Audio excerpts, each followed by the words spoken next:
Draga djeco,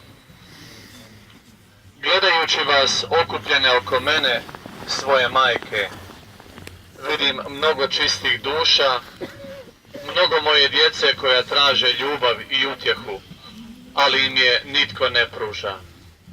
Vidim i one koji čine zlo, jer nemaju dobrih primjera. Nisu upoznali moga sina. Ono dobro koje je šutljivo, a širi se preko čistih duša, je snaga koja održava ovaj svijet.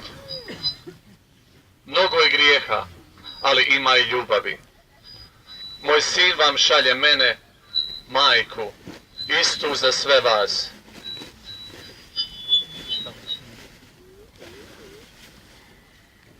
Da vas naučim ljubiti, da shvatite da ste braća. Želim vam pomoći. Apostoli moje ljubavi, dovoljna je živa želja vjere i ljubavi i moj sin će je prihvatiti. Ali morate biti dostojni, imati dobru volju i otvorena srca. Moj sin ulazi u otvorena srca.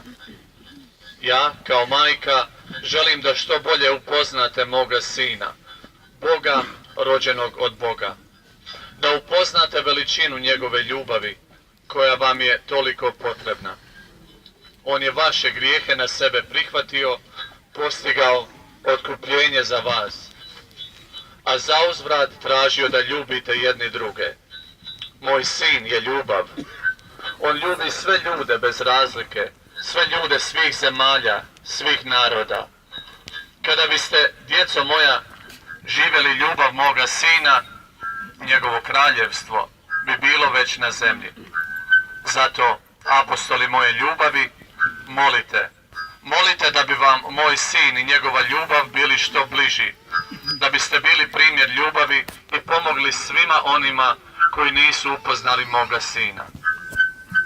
Nikad nemojte zaboraviti da vas moj sin, jedan i trojstveni, ljubi, volite i molite za svoje pastire. Hvala vam.